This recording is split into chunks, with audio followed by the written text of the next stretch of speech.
Luis Gasulla, y está aquí con nosotros, escribió El negocio de los derechos humanos, que recomiendo, por si no lo leíste todavía, hacerlo, y hacerlo pronto. Luis, gracias por venir. Gracias, Paulino, por la invitación. Supongo que muy satisfecho después del informe de la Auditoría General de la Nación, que entre otras cosas contó mucho de lo que vos pusiste en un libro, y hace mucho tiempo. La verdad que el informe, bueno, como se dijo en los medios, fue lapidario.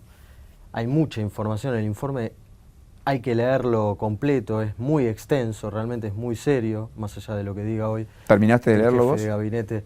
Lo terminé en la mitad, leí completo el PowerPoint de lo que fue la presentación que realizaron en el día de ayer por la mañana, y es terminante en algo que todos los involucrados se habían puesto de acuerdo, que las obras se habían hecho.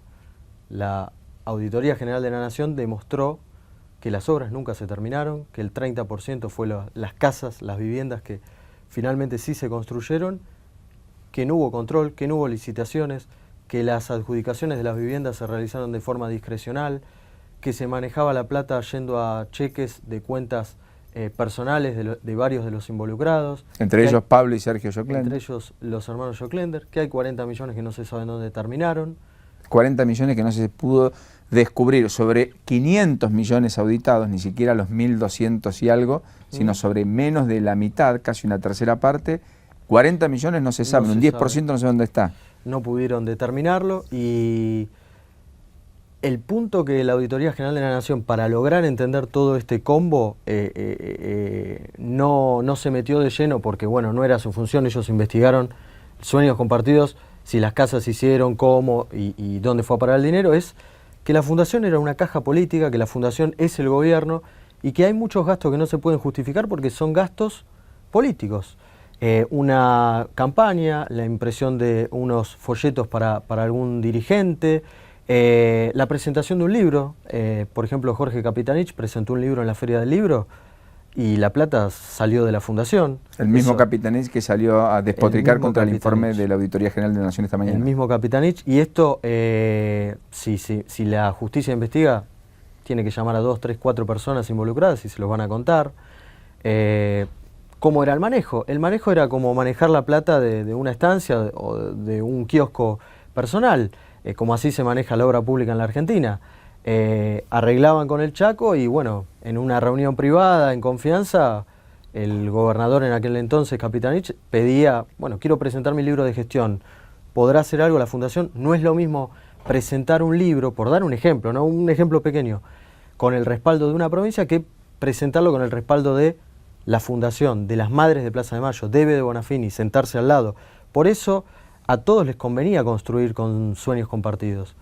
A los intendentes, a los gobernadores, al gobierno nacional, y hay algo que explica muy bien la Auditoría General de la Nación, el por qué, a partir del 2009, los fondos los manejaba directamente el Ministerio de Planificación de Julio Devido. Antes los manejaban desde las distintas provincias e intendencias. Y en esa fecha justamente es cuando nace Meldorec, o sea... La sociedad construida al cobijo del programa Sueños Compartidos por los hermanos Joclender. Meldorec, que en su momento cuando estalló el escándalo, Sergio Joclender decía que tenía un montón de clientes. Bueno, su principal cliente era el Estado Nacional.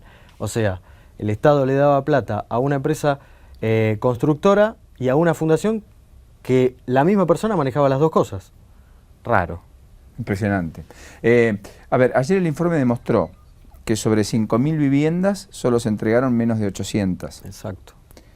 Que 153 millones aproximadamente del total de 500 auditados terminaron en empresas cuyos rubros jurídicos nada tienen que ver con la construcción, muchas del sector agropecuario. Muchas del sector agropecuario, es otro de los grandes misterios, ¿no? Entonces eran empresas fantasmas que cobraban plata, que servían para desviar esa plata y terminar en bolsillos de los que no tenían que terminar. Ahí también aparece la recordada Antártida, la sociedad con la que Sergio Joclender compró un terreno en José Cepaz, que en su momento Clarín decía que era una quinta fastuosa y que los Joclender decían que no, que era un terreno abandonado donde se iban a construir viviendas que tampoco jamás se construyeron en José Cepaz. Hay muchos emprendimientos que quedaron en la nada. Lo que sí es innegable que hay responsabilidad política, porque el Estado dio plata de los contribuyentes, de todos nosotros, casi 1.300 millones de pesos solo en Sueños Compartidos.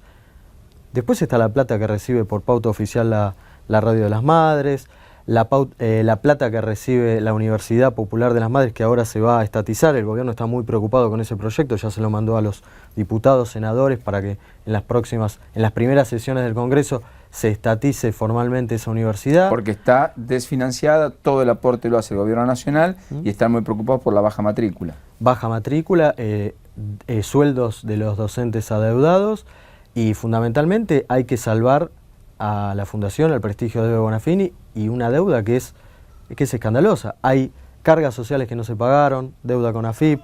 Bueno, lo mismo que sucede en el programa Sueños Compartidos. Lo mismo. Que la AFIP le renegoció la deuda, estableció un programa de 108 cuotas, creo, Sí. y no pagaron una sola. Ni una sola cuota. O sea que Sueños Compartidos en realidad terminó siendo el sueño de unos muy poquitos, que dejó el tendal de unos muchos. Sí, trabajadores que todavía hoy buscan tener la indemnización correspondiente, que han ido a encuentros con Ministerio de Trabajo y Fundación, y que después la gente, el representante de la Fundación, los ha dejado plantados, y muchos otros que ya se han olvidado del tema porque la vida sigue. Han pasado ya 3 años, están por pasar 3 años del escándalo, y tienen que continuar con sus vidas. Muchas familias que no han recibido las viviendas, y viviendas dentro de los ex obradores de Sueños Compartidos que se han revendido, o sea, punteros locales que se creen los dueños del lugar, como en el caso de Castañares, con el recordado Rubén Pocho Brizuela, que hacía de matón primero de Sergio y luego de Eve Bonafini en las marchas de los jueves, y tantos otros en el Chaco, ¿no?, que ahora son críticos de la gestión del gobierno y que en aquel entonces defendían a Capitanich. Es impresionante lo que contás, porque la adjudicación de las pocas que fueron terminadas, encima fue irregular.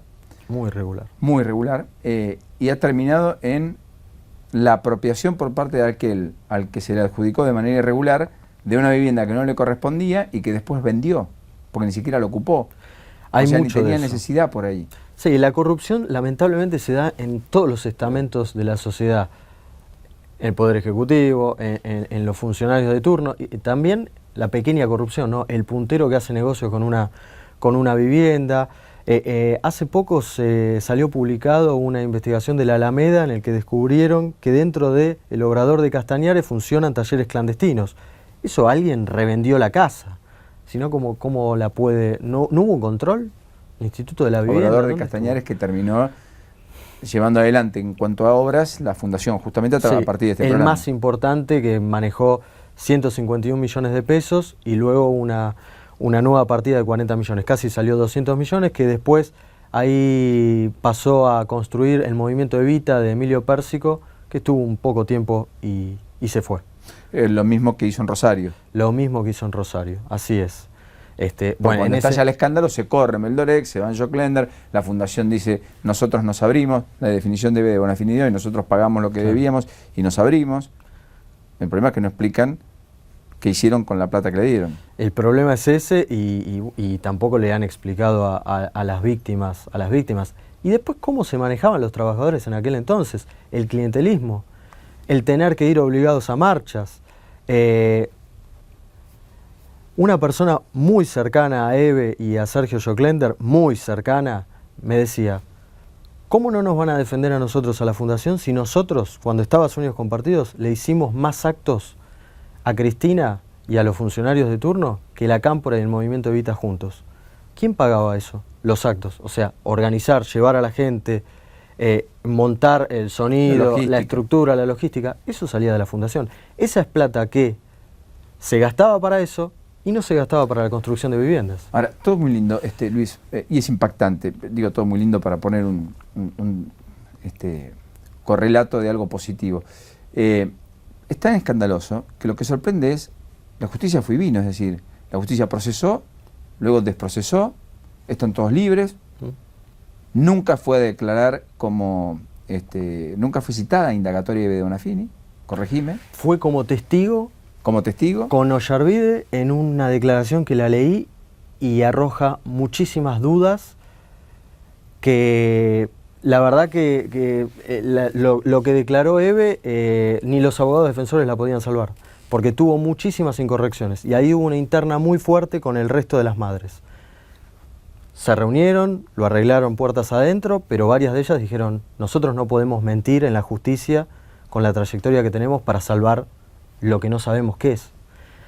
Eve Bonafini le preguntaron, por ejemplo, por Doris Capurro, el rol de Doris Capurro. La actual vocera de YPF. Sí. Y dijo, creo que era parte de la fundación. Creo. La hundió. O sea, la declaración de Eve fue tan inconsistente que hubo otro pedido para que vaya a declarar en otra causa, en una causa que llevan adelante en un juzgado económico, que no se pudo concretar. Es muy complicado. Una persona con la edad de Eve Bonafini, con la trayectoria que durante muchísimo tiempo le tocaron la espalda, le dijeron que era una genia, que era lo más grande que hay en los derechos humanos, que es una institución, hacerle entender que está equivocada en algo. Y ella ha tenido una responsabilidad innegable en la toma de decisiones de los hermanos Joclender. ¿Y el rol de Alejandra?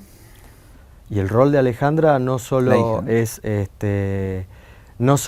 en las decisiones, sino que hay un tema económico que nunca quedó del todo claro. Ella compró un departamento a través de Meldorec, empresa que después decían desconocer.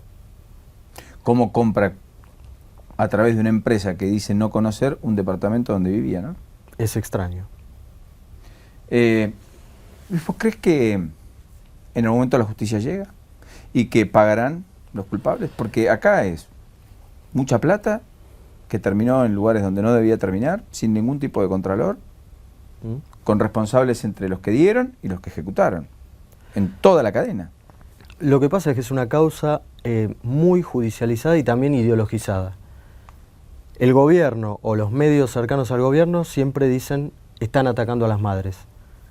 Eve Bonafini no es todas las madres de Plaza de Mayo. Hay madres de Plaza de Mayo que no están pegadas con el gobierno, que critican a Eve por lo bajo, y algunas ya se empiezan a animar a decirlo públicamente, y si se investigase realmente como hizo este informe, hay responsabilidades políticas, hay funcionarios que también se han enriquecido.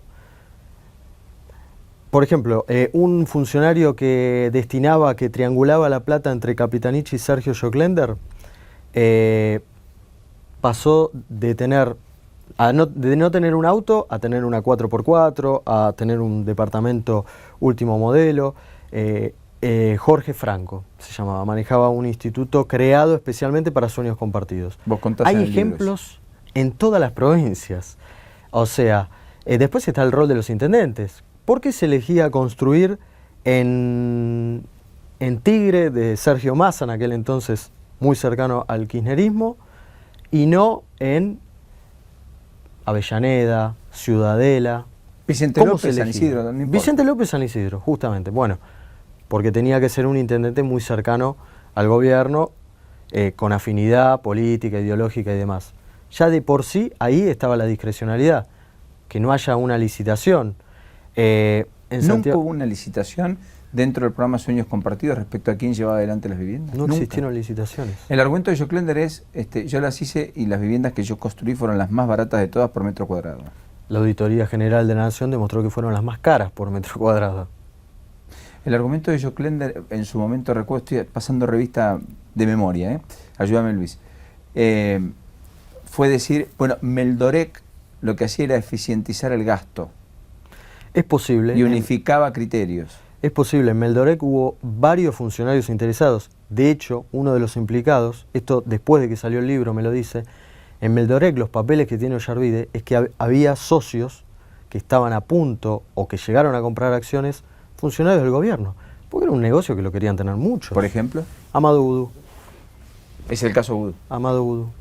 Vudú estuvo cerca de quedarse con Meldorec, tenía un dolor de cabeza adicional que ya los que tiene. Amado Vudú estuvo muy cerca y según Sergio Joclender, Doris Capurro también tenía un porcentaje de acciones. ¿Según Joclender? Según el propio Joclender, que lo dijo en una oportunidad y después no lo dijo más. Luis, gracias por este ratito. Y Gracias por la a vos. valentía y por recordar tantas cosas, aunque no sean gratas, pero que transparentan en cuanto a la información y a lo que debemos hacer mejor, sin dudas, en la Argentina. Gracias, Paulino. Luis Gasulla. Ya venimos, no te vayas.